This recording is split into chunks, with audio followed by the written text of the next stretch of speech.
എല്ലാവർക്കും കേരള ഫുഡ് വേൾഡിൻ്റെ പുതിയൊരു എപ്പിസോഡിലേക്ക് സ്വാഗതം. ഇന്ന് നമുക്ക് നല്ല ടേസ്റ്റി ആയിട്ടുള്ള ഒരു സോഫ്റ്റ് ഉപ്പുമാവ് എങ്ങനെയാണ് ഉണ്ടാക്കുന്നതെന്ന് നോക്കാം. ഉപ്പുമാവ് ഉണ്ടാക്കാനായിട്ട് ഞാനിവിടെ 1 കപ്പ് റവ എടുത്തിട്ടുണ്ട്. വറുത്തതാണെങ്കിലും വറുക്കാത്തതാണെങ്കിലും കുഴപ്പമില്ല. കപ്പിൽ തന്നെ അളന്നെടുക്കണമെന്നില്ല. നിങ്ങൾ ഏത് പാത്രത്തിലാണോ റവ അളന്നെടുക്കുന്നത് ആ പാത്രത്തിൽ തന്നെ വെള്ളം അളന്നെടുത്താൽ മതി. 2 പച്ചമുളക് ചെറുതായിട്ട് ഇതുപോലെ അരിഞ്ഞെടുത്തിട്ടുണ്ട്. ചെറിയൊരു കഷ്ണം ഇഞ്ചി പൊടിയായിട്ട് അരിഞ്ഞെടുത്തിട്ടുണ്ട്. ഒരുപാടൊന്നും വേണ്ട, ഒരു 1-1.5 ടീസ്പൂണൊക്കെ ഉണ്ടാവും. ഇതുപോലെ പൊടിയായിട്ട് അരിഞ്ഞെടുക്കണം. പിന്നെ കുറച്ച് കറിവേപ്പില എടുത്തിട്ടുണ്ട്. 1 ക്യാരറ്റിൻ്റെ പകുതി ചെറുതായിട്ട് കട്ട് ചെയ്തെടുത്തിട്ടുണ്ട്. 3 ബീൻസ് ചെറുതായിട്ട് അരിഞ്ഞെടുത്തിട്ടുണ്ട്. പിന്നെ ഞാൻ 2 ടേബിൾ സ്പൂൺ ഫ്രോസൺ കോൺ എടുത്തിട്ടുണ്ട്. ഇത് നിർബന്ധമൊന്നുമില്ല, നിങ്ങളുടെ കയ്യിലുണ്ടെങ്കിൽ മാത്രം ചേർത്താൽ മതി. വെജിറ്റബിൾസ് നിങ്ങൾക്ക് ഇഷ്ടമുള്ളതുപോലെ ചേർക്കാം. ഇത് 3ഉം തന്നെ ചേർക്കണം എന്നൊന്നുമില്ല. ക്യാരറ്റ് തനിയെ വേണമെങ്കിൽ അങ്ങനെ ചേർക്കാം, ക്യാരറ്റും ബീൻസും ചേർക്കാം. പിന്നെ ഫ്രോസൺ ഗ്രീൻ പീസ് വേണമെങ്കിൽ അത് ചേർക്കാം. നിങ്ങളുടെ ഇഷ്ടത്തിനനുസരിച്ച് എടുക്കുക. ഇനി നമുക്ക് വേണ്ടത് സവാളയാണ്. 1 സവാളയുടെ പകുതി പൊടിയായിട്ട് ഇതുപോലെ അരിഞ്ഞെടുത്തിട്ടുണ്ട്. ഉപ്പുമാവ് ഉണ്ടാക്കാനായിട്ട് ഒരു കടായി ചൂടാക്കാനായിട്ട് വെച്ചിട്ടുണ്ട്. ഇതിലേക്ക് വെളിച്ചെണ്ണ ഒഴിച്ചു കൊടുക്കാം. 2 മുതൽ 2.5 ടേബിൾ സ്പൂൺ വരെ വെളിച്ചെണ്ണ ഒഴിച്ചു കൊടുക്കാം. വെളിച്ചെണ്ണ ഇല്ലെങ്കിൽ ഏതെങ്കിലും കുക്കിംഗ് ഓയിൽ ഉപയോഗിച്ചാലും മതി. ഇനി നിങ്ങൾക്ക് നെയ്യ് ചേർക്കാൻ ഇഷ്ടമാണെങ്കിൽ 2 ടേബിൾ സ്പൂൺ എണ്ണയും അതിൻ്റെ കൂടെ 1 ടീസ്പൂൺ നെയ്യും കൂടെ ചേർത്ത് കൊടുക്കാം. ഞാനിപ്പോൾ വെളിച്ചെണ്ണ മാത്രമാണ് ഉപയോഗിക്കുന്നത്. എണ്ണ നല്ലതുപോലെ ചൂടാകുമ്പോൾ ഇതിലേക്ക് 1/2 ടീസ്പൂൺ കടുക് ചേർത്തൊന്ന് പൊട്ടിച്ചെടുക്കാം. കടുക് പൊട്ടിക്കഴിയുമ്പോഴേക്കും 2 വറ്റൽമുളക് ചേർത്തൊന്ന് മിക്സ് ചെയ്ത് കൊടുക്കാം. ഇനി ഇതിലേക്ക് പൊടിയായിട്ട് അരിഞ്ഞു വെച്ചിരിക്കുന്ന ഇഞ്ചിയും പച്ചമുളകും ചേർക്കാം. അതുപോലെ തന്നെ കറിവേപ്പിലയും കൂടെ ചേർത്ത് കൊടുത്തൊന്ന് വഴറ്റിയെടുക്കാം.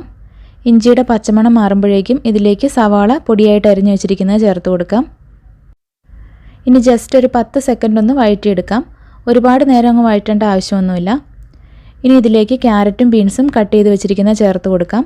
കോൺ ഇപ്പോൾ ചേർക്കണ്ട, ഫ്രോസൺ കോൺ ആയതുകൊണ്ട് ക്യാരറ്റും ബീൻസൊക്കെ വഴണ്ട് വന്നു കഴിയുമ്പം കോൺ ചേർത്താൽ മതി. ഇനി ഇതൊന്ന് വഴറ്റിയെടുക്കണം. ഇതിലേക്ക് ഉപ്പ് ചേർത്ത് കൊടുക്കാം. വെജിറ്റബിൾസിലേക്ക് ആവശ്യമായിട്ടുള്ള കുറച്ച് ഉപ്പ് മാത്രം ചേർത്താൽ മതി. ഇനി ഇതൊന്ന് വഴറ്റിയെടുക്കാം. ക്യാരറ്റും ബീൻസും ഒക്കെ പെട്ടെന്ന് തന്നെ റെഡിയായി കിട്ടും. ഒരുപാട് നേരം അങ്ങ് വഴറ്റേണ്ട ആവശ്യമൊന്നുമില്ല. ഒന്ന് വാടി വഴണ്ട് വന്നാൽ മതി.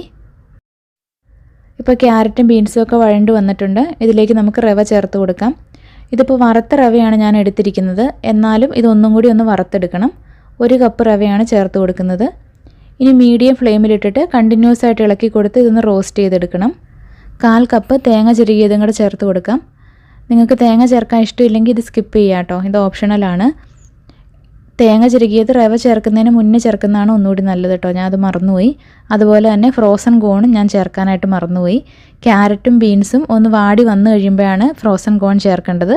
അപ്പോൾ നിങ്ങളുണ്ടാക്കുമ്പോൾ ക്യാരറ്റും ബീൻസും വഴണ്ട് വന്നു കഴിയുമ്പം ഫ്രോസൺ കോൺ ചേർക്കുക, അതിനുശേഷം തേങ്ങ ചേർക്കുക, എന്നിട്ട് വേണം റവ ചേർത്ത് കൊടുക്കാനായിട്ട്. ഇനി ഇത് മീഡിയം ഫ്ലെയിമിൽ കണ്ടിന്യൂസ് ആയിട്ട് ഇളക്കി കൊടുത്തൊന്ന് റോസ്റ്റ് ചെയ്തെടുക്കണം. റവയൊക്കെ നല്ലതുപോലെ റോസ്റ്റായി കളറൊക്കെ ഒന്ന് ചെറുതായിട്ട് ചേഞ്ച് ആവാൻ തുടങ്ങണം. അതുവരെ നമുക്ക് റോസ്റ്റ് ചെയ്തെടുക്കണം. ഹൈ ഫ്ലെയിമിലിടരുത്, ഹൈ ഫ്ലെയിമിലിട്ട് ഇത് കരിഞ്ഞു പോകും.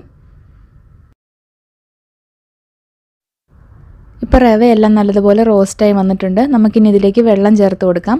1 കപ്പ് റവയ്ക്ക് 1.25 കപ്പ് വെള്ളം എന്ന കണക്കിലാണ് ചേർത്ത് കൊടുക്കേണ്ടത്. പച്ചവെള്ളം ചേർക്കരുത്, നല്ല തിളച്ച വെള്ളം വേണം ചേർത്ത് കൊടുക്കാനായിട്ട്. ഞാനിവിടെ 1.25 കപ്പ് തിളച്ച വെള്ളം എടുത്തിട്ടുണ്ട്. ഇതിലേക്ക് 1/2 ടീസ്പൂൺ ഉപ്പും കൂടെ ചേർത്ത് കൊടുത്തിട്ടുണ്ട്. ഉപ്പ് ഇങ്ങനെ വെള്ളത്തിൽ മിക്സ് ചെയ്ത് ചേർക്കുമ്പോൾ എല്ലാ ഭാഗത്തും കറക്റ്റായിട്ട് ഉപ്പ് ചെന്നോളും. ഇനി നന്നായിട്ടൊന്ന് മിക്സ് ചെയ്തെടുക്കാം. റവയുടെ എല്ലാ ഭാഗത്തും വെള്ളം ചെല്ലണം. നന്നായിട്ടൊന്ന് മിക്സ് ചെയ്ത ശേഷം അടച്ച് വെച്ച് ഏറ്റവും ലോ ഫ്ലെയിമിൽ 2 മിനിറ്റ് കുക്ക് ചെയ്യാം. ഇപ്പോൾ 2 മിനിറ്റ് ലോ ഫ്ലെയിമിൽ കുക്ക് ചെയ്തെടുത്തിട്ടുണ്ട്. ഇനി നമുക്ക് ഫ്ലെയിം ഓഫ് ചെയ്യാം. ഫ്ലെയിം ഓഫ് ചെയ്ത ശേഷം ഇപ്പോൾ ഇത് തുറക്കണ്ട, 3-4 മിനിറ്റും കൂടി ഇങ്ങനെ തന്നെ വെച്ചേക്കാം. അതിനുശേഷം നമുക്ക് തുറന്ന് ഇളക്കിയെടുക്കാം. ഫ്ലെയിം ഓഫ് ചെയ്തിട്ട് 4 മിനിറ്റും കൂടെ നമ്മൾ അടച്ചു വെച്ചിട്ടുണ്ടായിരുന്നു. ഇനി തുറന്ന് നന്നായിട്ടൊന്ന് ഇളക്കിയെടുക്കാം. ചെറിയ കട്ടകളൊക്കെ പോലെ ഉണ്ടെങ്കിൽ ഇളക്കുന്ന സമയത്ത് തവി വെച്ചൊന്ന് ഉടച്ചു കൊടുത്താൽ മതി. നമ്മുടെ ഉപ്പുമാവ് ഇവിടെ റെഡി ആയിട്ടുണ്ട്. കട്ടയൊന്നും കെട്ടാതെ നല്ല സോഫ്റ്റ് ആയിട്ടുള്ള ഉപ്പുമാവാണിത്. നമുക്കിതൊരു സെർവിങ് പ്ലേറ്റിലേക്ക് മാറ്റാം. അപ്പോൾ നിങ്ങളെല്ലാവരും ഈ രീതിയിൽ ഉപ്പുമാവ് ഒന്ന് ഉണ്ടാക്കി നോക്കണേ. ഇതുപോലെ ഉണ്ടാക്കുകയാണെങ്കിൽ നല്ല സോഫ്റ്റ് ആയിട്ടുള്ള ഉപ്പുമാവ് നിങ്ങൾക്ക് കിട്ടും. വീഡിയോ ഇഷ്ടമാവുകയാണെങ്കിൽ ഒന്ന് ലൈക്ക് ചെയ്യാനും ചാനൽ ഇതുവരെ സബ്സ്ക്രൈബ് ചെയ്തിട്ടില്ലെങ്കിൽ ഒന്ന് സബ്സ്ക്രൈബ് ചെയ്യാനും കൂടി മറക്കല്ലേ. അപ്പോൾ പുതിയൊരു വീഡിയോ ആയിട്ട് നമുക്ക് വീണ്ടും കാണാം.